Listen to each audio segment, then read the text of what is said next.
Hey everybody, if you haven't grabbed pizza yet, come up and grab pizza. I believe we still have a buttload left. If you have grabbed pizza, you should go to acm.uc.org/c and check in. That's how we know how much food to buy. That's how we know that you have voting rights. And that's how you get enough meeting attendances to get on the ACM at UC website. So go to that link. It's important that you do that if you want any of those things.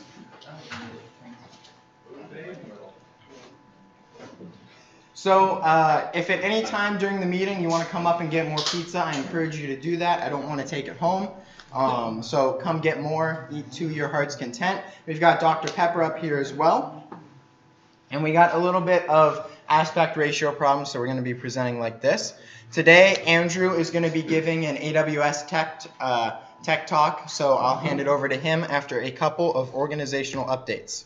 So, the same thing I've said at the start of every other meeting this semester, you are being recorded right there in the back, and then we're also recording the screen, so just make sure you're aware of that. Fill out attendance, like I just said. And then after the meeting, when we eventually get around to uploading the thing so that he can make me the video, I will upload the video to YouTube so that you can go reference the talk and see what was said. And we also upload all our slides and open source any code we talk about. So if you heard me talking about the ACM at UC Member Directory and you're like, what's that? I'll tell you. It is on our website, which is acm.uc.org. You can go and you can see a list of members.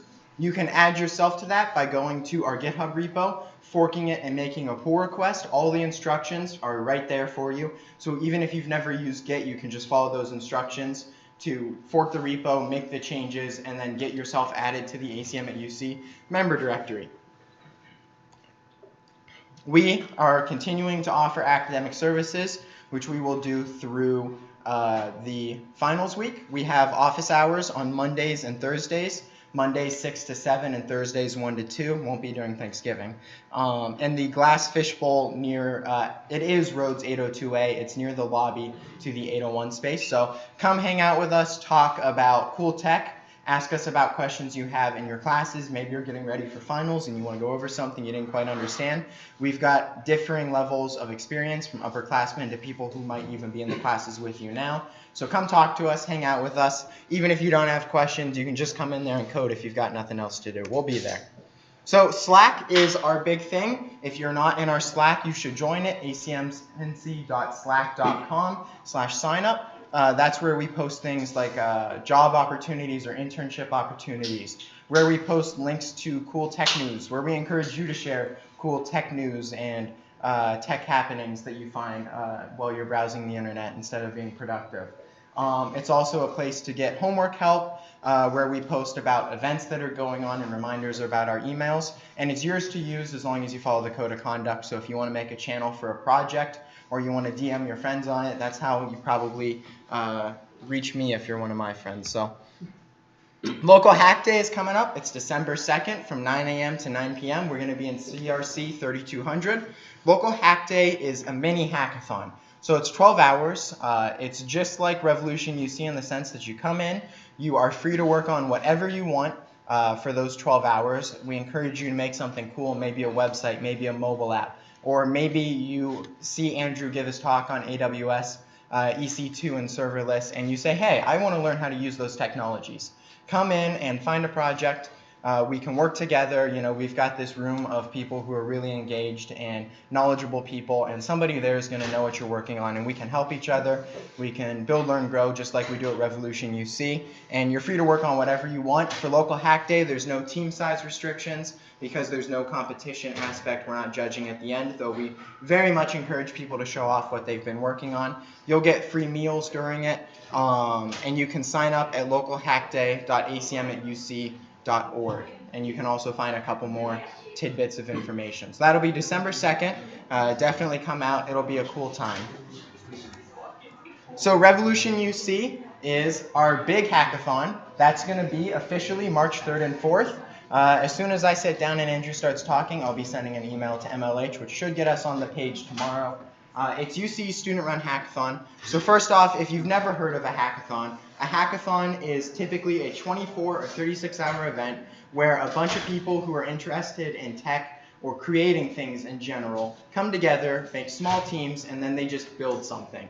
At RevolutionUC, we encourage you to build something to learn something new. People make websites, apps, VR games.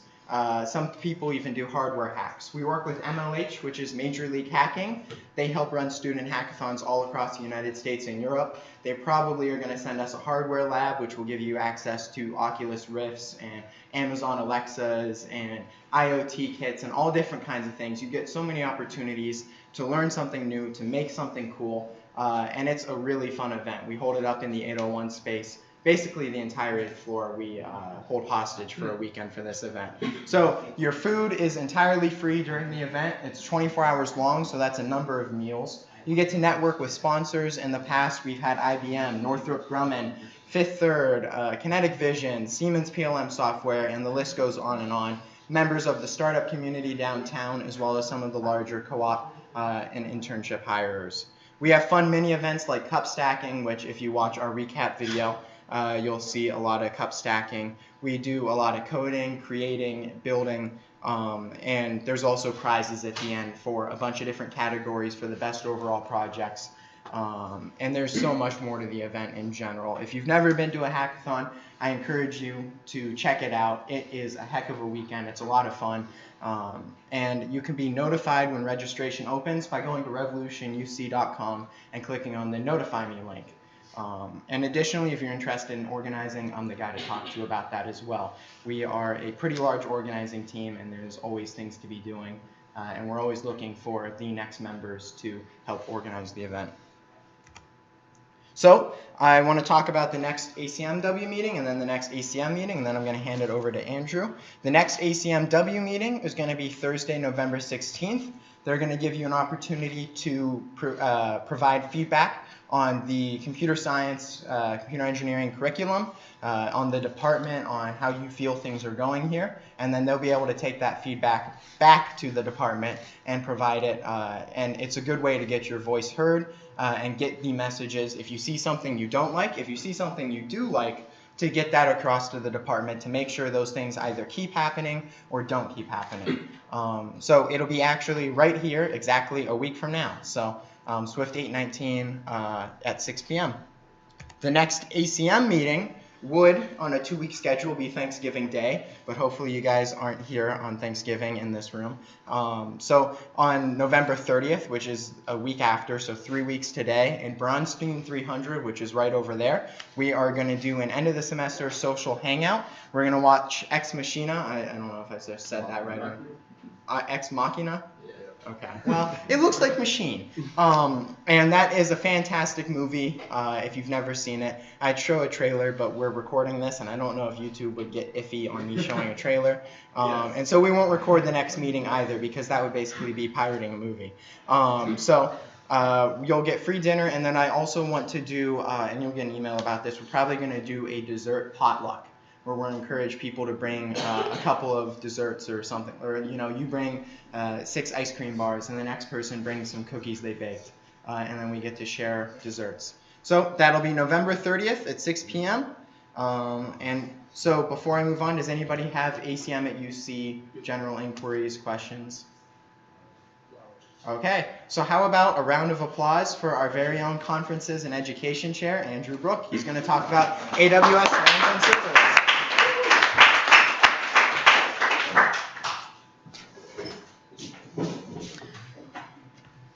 Alrighty, so today we're going to be talking about AWS, and that is basically, I don't know if this is true, but I've been calling it the world's largest cloud computing platform. It's definitely probably out there, so good on that. Before we actually start, just an agenda of what I'm going to be talking about. So first, Caleb and I are going to do personal introductions really quick.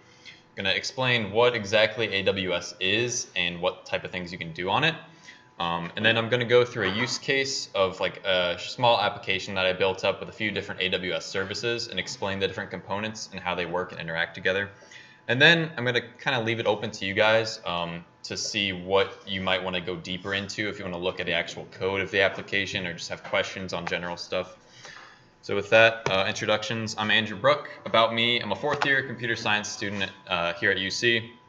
Like Kurt mentioned, I'm the Conferences and Education Committee Chair of ACM at UC. Currently, I'm working as an intern at GE Digital downtown. And on the side, I also started my own development company with Caleb. You can check us out there. A couple links if you want to check me out on GitHub and whatever. Yeah, so I'm Caleb Adcock. I'm basically a carbon copy of Andrew. We have pretty much the same experience, and we both work together at GE and with our own company. I also have some links up there. Yeah. So, what is AWS? Well, AWS stands for Amazon Web Services, so Amazon.com, same thing, it's a subsidiary of that. It's basically the world's largest cloud computing platform, and it's comprised of over 90 different services ranging from like mobile development, just cloud computing, storage, a bunch of different stuff. They have regions all over the world. There's one in West Virginia, I think. Yeah. And Ohio, they just actually built a new data center. I think Ohio is one of the biggest that they have. Yeah. So it's pretty cool. So that's actually, I don't know how well you can see it, but that's a list of most of the AWS services you can access, at least through the console, UI console. And so we're only going to be touching a handful of those today. But what are the types of things you can use AWS for, and why would you choose to use it? So obviously, we're going to be building applications in the cloud, and this relieves us from needing to have our own on-premise hardware, so you can do things a lot faster and a lot cheaper. You can easily scale and distribute applications to a global marketplace. You don't need, they have a lot of different ways that you can automatically scale up your applications, and so those are pretty robust ways to handle that. Like I mentioned, it's cost effective. They actually have their own free tier where you can get a bunch of different services either for 12 months for free, or some of them are just free forever for a certain amount of use. Which most of the uses that are free is for, I mean, if you're using it personally, you're hardly ever going to pay for those services. Yeah, if you're just messing around with AWS, you probably won't have to pay at all, which is really awesome. And then account and organization capabilities. It's pretty cool. Under one AWS account, you can designate different users that can log in and have permissions to different assets, different services. Like you can access billing information, all that type of stuff. So you can delegate access if you're a company to your employees to whatever level they need to be at. And all these services are managed really well. So instead of paying for a whole team to just manage database stuff, just updating databases, you can just have it do it automatically based on the version in a certain time frame. Yeah. So you're saving a lot of money without having to pay for the team to manage this stuff. So this is a snapshot of what the AWS Free Tier is promoting right now. Like I said, you can get 12 months free of certain tiers of services, and then some are just free forever. So like for Amazon EC2, which is their compute platform, which we're going to talk in a bit, each month you can get 750 hours free on a certain instance type. It's like one of the smaller types. But 750 hours is more hours than there are in any given month, I think. So you can pretty much have a server running forever if you want. Yeah. So, example use case. Before we dive in, if you want to sign up for AWS, you can at aws.amazon.com. I'm not going to go too deep into the code unless you want to in the discussion section, but if you want to try and follow along, you could and sign up for that free tier. Yeah, all of this is free, right? Yeah, everything that we're going to look at would be covered under the free tier, which is pretty cool. So in our use case, we're going to be looking at EC2, S3, Lambda, and RDS, and I'll explain what all those are in a minute. So this is our goal. So basically, we're going to have this web server. We're going to use Node.js that's going to host a REST API, and we're going to be able to hit that endpoint to basically upload an image. Once we receive the image on our Node server, we're going to put it into S3 bucket. Why are you doing this, Windows? Okay, we're going to take that image, put it into S3 bucket so we can access it at a later time. Then we're going to use a lambda function, which is the serverless service, to basically automatically take that image and convert it into a thumbnail. And then we're going to take the location that it's saved to in S3 and persist it into a Postgres database so that you could reference it later on. So the services we're going to be using. First thing, simplest probably, is EC2, which stands for Elastic Compute Cloud. Basically, this is the way that you can spin up servers on AWS. So AWS has these like thousands of server farms all across the world, and you can basically boot up virtual servers and designate different amounts of RAM, CPU, all that stuff. So you can boot the servers through their web UI or through the command line interface. It allows you to access flexible scaling capabilities for your applications. And the cool thing that we're going to look at is the ability to have full control of what network traffic comes into your instance and out of it. So you could allow it to only be accessed by certain IP addresses or other instances, things like that. You want to talk about S3? Yeah, so S3 is basically just a way to store a bunch of data for really cheap. It's stuff that you're going to persist for a long time. You're not going to be accessing that frequently. And that way they can distribute it over a large network and they can give it to you really, really cheap. And it also integrates with basically any other AWS services really easily. Yeah, lots and lots of websites store images, particularly to serve up on the website on S3. Or any attachments. Like most messaging apps, they'll just store attachments. Yeah, in Slack S3. I'm sure uses S3. Yeah. I remember last year, part of the AWS outage was S3 went down. So if you go to like a bunch of websites, none of the images loaded. So I guess that's one downfall. So continuing on, Lambda is probably the coolest service that we're going to talk about today. And this is basically serverless computing. And that's kind of a weird term, but basically you don't have to manage your own server. So you write some code in a function, upload it to Lambda, and then through different triggers, it can automatically spin up a server to run for a certain amount of time, do the function, and then it'll close out. And then you only have to pay for the time that the function was running. So in our example, we're going to use an automatic trigger from S3 to trigger a function in Lambda and run the function.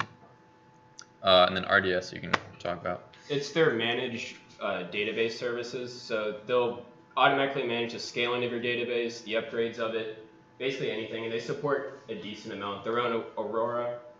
Do they have, what was the other Amazon one? I thought there was one more.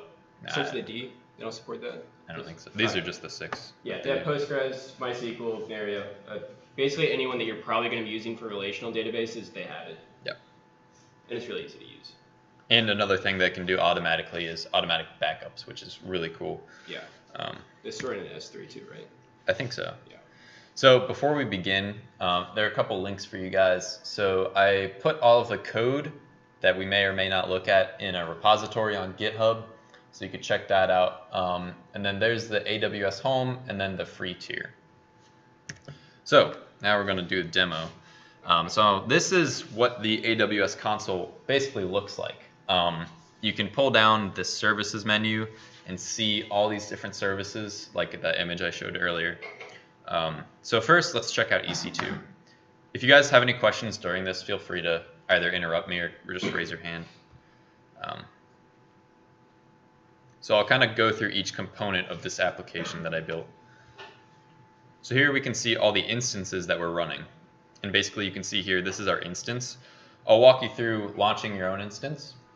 So there's a few different things that you can configure when you create an instance. So first things first, you're going to pick a Amazon machine image or AMI. This is basically pre-configured information for like operating system, the version, all that stuff. So for mine, I just use Ubuntu 16.04, so we can just use that.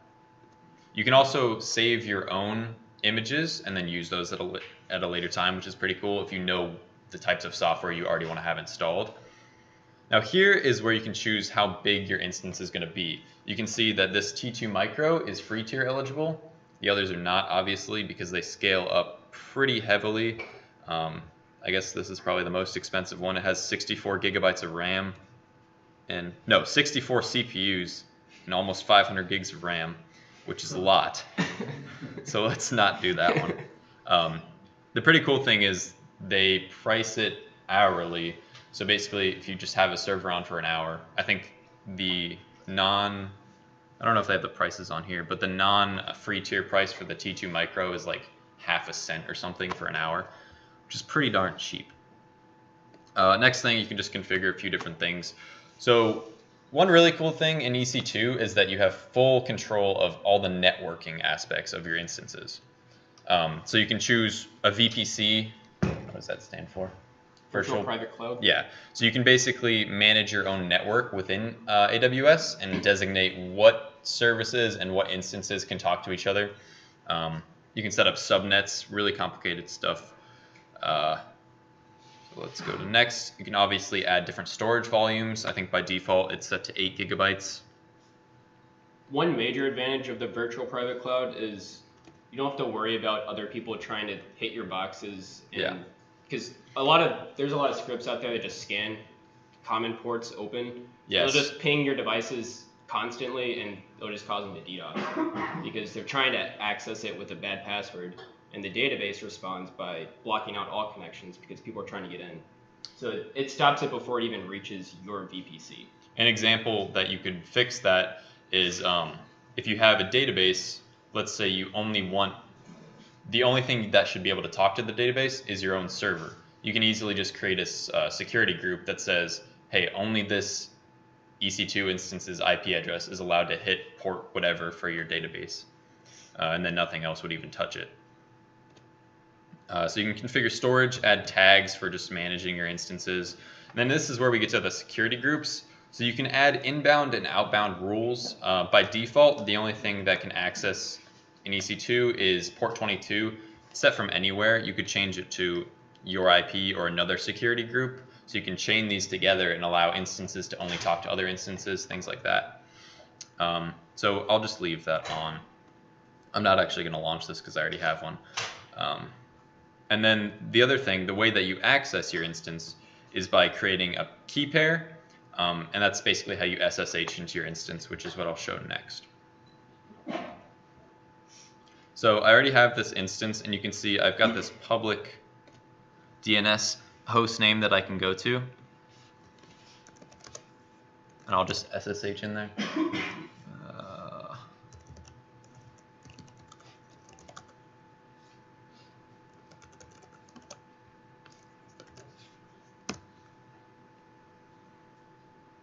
Maybe. Okay, so now we're in the box, and you can see that I have the repository on here. We can check the services that are running too. Maybe. Oh, it's so slow.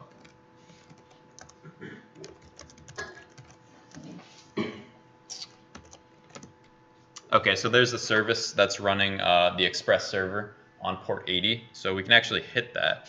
And you guys could hit this from your own computer. There's a tool that I use called Postman that basically allows you to do REST calls really, really easily. So if I just put this in here and do a get, I cannot get it because I have to hit the API endpoint. Okay, so then it responds with API version 1. Cool. So the next component that we're going to talk about is S3. This one's pretty simple. Simple storage. Yeah, simple storage. So the way that S3 organizes your data is at the topmost level, buckets. So I guess you can think of a bucket as if you have a lot of data that you want to put in one place that serves a certain purpose, you could throw it into a bucket. So for this, I created ACM S3 Sandbox. If we go into the bucket, you can see all the files in here. The way that it appears in the UI is as if it were just a regular like Windows directory structure, but the way that it actually stores the objects is just a key and whatever the object is. So it's nice in the UI because you can access it. You can create folders which don't really mean anything, but if you go into this folder, you can see the images that I've uploaded before this. One of the cool things about S3 is that either on a bucket scale or on just a certain path, like with wildcards or certain objects in particular, you can change the permissions of those. So all of these objects in this bucket through the bucket policy I created are actually publicly accessible. So this is a pretty good way to control who has access to what. So if you have something, obviously, if you're serving up a website and you're storing your images on S3, you'd want to make sure that at least they have public read access. So I can show you kind of what the lambda function is going to do by showing you what the the output of this is. So this raw folder is where the images go after hitting the node server. We can just take a look at one of them. So there's a nice, pretty picture. And then so once that gets uploaded to S3, it's going to trigger that lambda function, which is going to make it smaller into a thumbnail, and then post it back to S3 into the thumbs folder. And so now it's really small. So that's pretty much it for S3. Next we can do lambda. Actually, we'll do RDS first. So RDS, like we mentioned, is the relational database service. And we're running PostgreSQL, which is a SQL-like engine. So in here, we can see our DB instances. And I'll also walk you guys through setting up a DB instance in RDS as well. So you can see I have this PG Sandbox instance here. I can go into there, and they have pretty cool metrics that you can actually look at in basically real time. You can see CPU utilization, all this stuff, pretty cool. That's really comes in handy for when you need to scale up your instances. So if we wanted to create our own instance, just hit this. You can pick your engine, just stick with Postgres. You can configure the version, the DB instance size. So for free tier, it's just the micro again. The storage, so 20 gigabytes is the default. Any settings like the username, password. Don't hack this.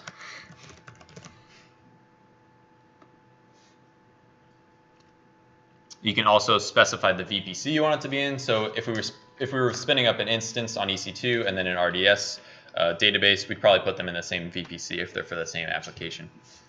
You can specify that it should not have public accessibility. So you could only hit it from your EC2 and whatever is available through the security group. You can have it specify a preferred zone that it would be in. So I think US East 1 is North Virginia, and US East 2 is Ohio. And then you can just configure extra options about your database. So next, we've got Lambda, just somewhere. Oh, left, top left. Oh, I think I clicked on the wrong one. Need a mouse. All right, so Lambda's the coolest one. Do you want to give a little overview on what it is? Yeah, so basically it's just whatever server that you want, and you give it just the structure of what it has, and then every time you try to hit it, it spins it up real quick, runs whatever you want on it, and then spins back down. So this is mostly useful for one-off computations, something like an image processing, where it does something to an image or it does something to a video. It'll just spin up real quick, do it, and then spin back down. That way you don't have to leave it on all the time. It's not just going to sit there doing nothing. They do have some limitations on the functions, like you can only use up to half a gig of disk space at any given time. One function can only run for like 5 minutes, I think is the max. But you can also specify how much memory it should be able to use, and then the CPUs also scale up automatically with that. This is, when you go to create a function, you can see their blueprint functions that are kind of things that they've built that you can get started with. So they have things like S3 get object Python, so it's in Python, and it retrieves metadata for the object. That's pretty cool. So in this function that I built, S3 image to thumbnail, I uploaded as a zip file. We're running Node.js 6.10, and basically I'll show you the code really quick. It has this main function that gets passed into Lambda, and then with these arguments, basically I just go get the image from S3, make it smaller, and put it back to S3. Your linters behind this. Yeah, I know. So that's pretty much it for explaining what the components are. I kind of left the rest of the time open if you guys wanted to look at specific things. Like I can show you the API uploading it. Wait, do you show the script in Lambda? Script. Like where it actually is in Lambda? It doesn't show it to you because it's a zip file. Oh, okay. This is where you can configure. You can configure the max memory to be like 1.5 GB, which is usually plenty for like even video processing stuff. I left it on the minimum and it still does it in like 100 milliseconds or something. And you can use any memory usage still on the free tier. It's just they limit the number, so you get less minutes in the free tier the higher the memory you go. Yeah. Sorry. Go ahead. No, you can go ahead. So I've looked into AWS Lambda before, and I was actually kind of discouraged because it seems way too complex to use the command line. Will you talk a little bit about the workflow? Yeah, so I've found that testing it is kind of a pain. I've only started using it fairly recently, but basically I haven't found a good way to test it locally. So it's kind of upload and then test it and see what happens. Oh God, that must take forever. Yeah. I mean, if it's like core functionality, like in my code, obviously I get an image and resize it using a Node.js library. And so that's easy to test on my end. The main thing is making sure that the arguments that get passed into Lambda kind of make sense and get passed your functions correctly. Well, shouldn't that be guaranteed by Amazon though, or is it documentation? Well, no, I mean more just like how they get passed in. Like they get passed in through this, yeah, usually that's wrapper covered pretty function. extensively in documentation, or do they not have good documentation for this? No, they do. Okay. And they have demos for it, but yeah. It's also testing just how long it's going to take so you can decide how much memory you're going to cap it at. So one of our use cases for our company was re-encoding video files from S3, and so that is a pretty expensive operation. So we had to tweak the amount of RAM that we could allocate to the Lambda function and optimize kind of how fast it would run. Any other questions or comments? You can go to the API. Yeah. So I can show, do I have data grip? No, I don't. I can show uploading.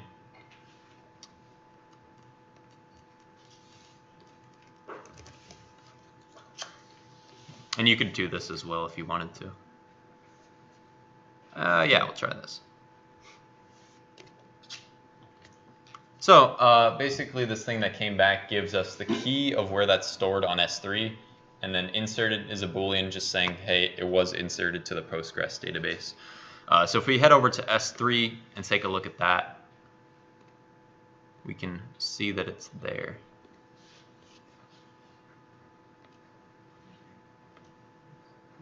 Was the key F32.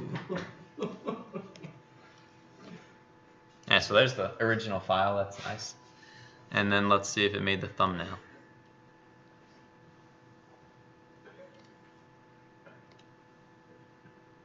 I don't think it's done. How big is the image? It's pretty big. Go to Lambda. I don't know why the logs aren't showing, but it should work. Can you go to the Lambda box? What do you mean? Like go to Lambda. And then click on the running thing, right? Doesn't show a live thing. Yeah, that. So it just hit it, but there was an error. Did you get the triggers? There's an error. Yeah, so this is where you can set that up. And then, I don't know why the logs aren't loading. It might be too big. I think it might have timed out because it was too big of an image. I only set the timeout to 3 seconds. So could you use Lambda to do distributed processes? So like when I was doing my job, a lot of the process I was doing would like fail partway through it, so I'd have to pick it up later on. Like what kind of, like doing what kind of work? It was Because you can do. parallelizable database processing. So So like, could you break out multiple, like do a bunch of small components when requested and then? does it need to like have reference to the other components? No, they can all run. Yeah, if it's not stateful, you can do it on Lambda. Okay. Do they run at the same time? I Well, think you only get one. It doesn't matter if The they do. threads can run asynchronously. It's just like I need to process 60 sections of a database. Yeah, as long as they don't depend on each other. Okay. Yeah, that's a pretty good use case. And the cool thing with Lambda for the free tier is I think with the smallest amount of RAM, you get like 1 million seconds per month or something. Yeah. It's pretty generous. So it's, Even with the You can toy max around with RAM, it. you get a decent amount. yeah. I mean, it's going to be going so fast probably with that amount of RAM that you should be fine. What are you using all that RAM for? The video encoding Oh, yeah, specifically, never that mind. it's like encoding VP8 codec to MP4 or to H.264. Yeah, Yeah. you could distribute that process out. You could cut the videos up into small clips and then remerge them. Yeah. That's what they are. Yeah, they're actually like 20-second long clips, but it has to convert them to MP4 first and then stitch them together. It's a whole thing. Okay. Any other, what do you guys want to see? Yeah. I was wondering how easy it is to install your own operating system. I don't actually know. I've never tried to do Go to that. the AMI. Yeah. Let's head over to EC2. Like I mentioned, you can save your own AMIs, and there's also a marketplace where people have like other versions of operating systems. But Yeah, we have a project coming up that we're going to be given an operating system to install. gotcha. Go to. Yeah. Scroll down. Scroll down. Scroll down. I don't know if it's possible to get it into AMI format, but if you already have one from another instance, you could. This is where the community ones are, so you can. Go to my AMIs. I don't have any. Oh, you have to. There's no place to upload. I don't think so. That might be a good thing to ask Google.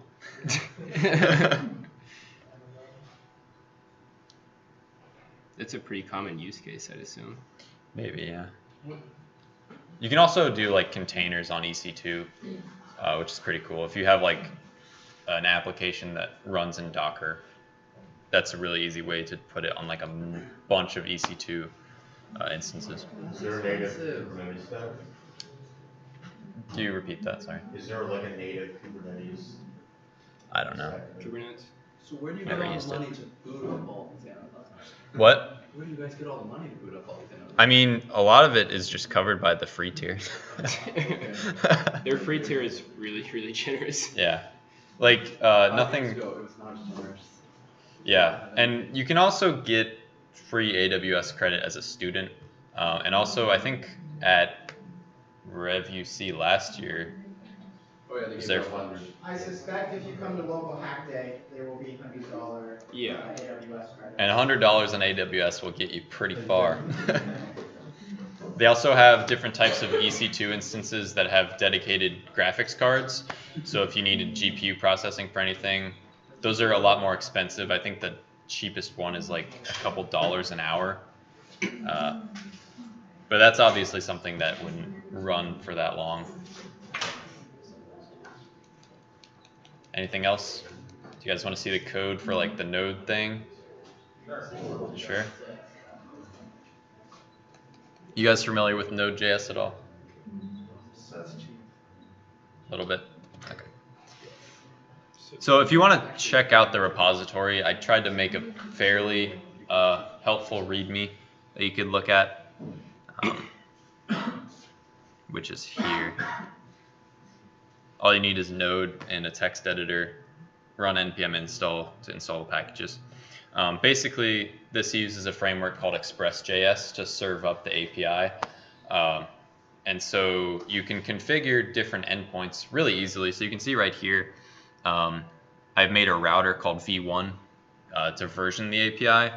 And then on v1 get empty path it just sends v1 response, which is a JSON message with message and then API version 1, which is what we saw earlier. And then I also have on the v1 post for upload, I have that upload to S3 function. We can take a look at that. There is a Node library called Nox that I'm using to easily talk to S3.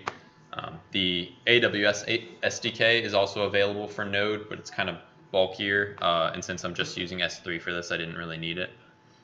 So I basically have this route that I'm exporting from this file and importing into the Express route, where I get a file and then I just put it on S3. It's actually really simple. So if you want to dig around in the code, it's nothing too crazy. It also has the module for talking to the Postgres. So that just sets up a client and then has a method to insert the key into the table. Nothing too crazy. I'm sure somebody has a question. AWS isn't that simple.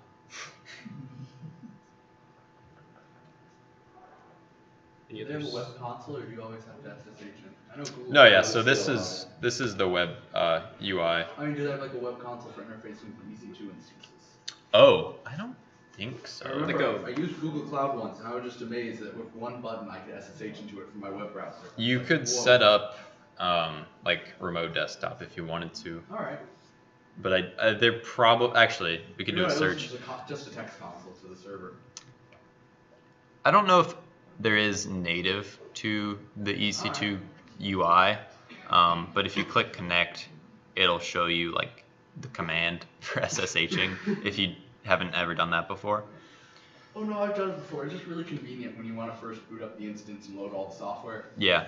So you don't have And that's the cool thing, like if you do that once, then you can save that to your own image and then use that forever, Oh, yeah, reuse right. it. But I'm sure that if you go to the community AMIs, somebody might have one that's like, it's already pre-configured with that. Probably. yeah, what do I search? Desktop. Desktop, yeah. Oh no, it's not for remote desktop. I just wanted to like legitimately Just a web SSH terminal. Yeah. I don't think through the AWS console itself. Yeah. It's fine. Don't worry. You can make that. What other services should we talk I about? just remember I had to boot up like 5 versions of the same instance, and it was really annoying to bring up a console SSH. Start Yeah. doing it. Yeah.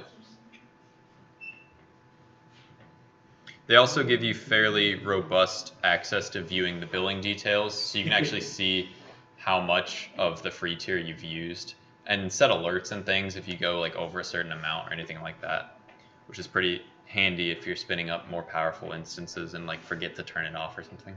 They also have resource tags, so you can just tag. Group them to like a certain project or anything like that.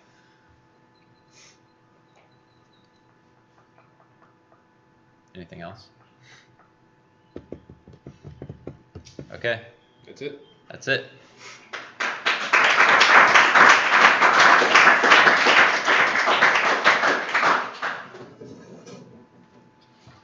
So grab pizza because we have a ton of it left. If you guys have any questions, I'm sure Andrew and Caleb would be more than happy to answer them. Feel free to hang out. The next time you take your day off, it's a sucker like me and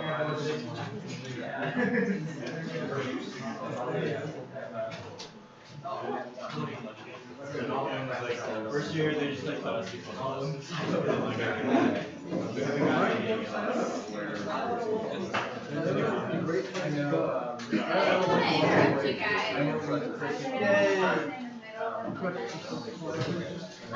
Yay.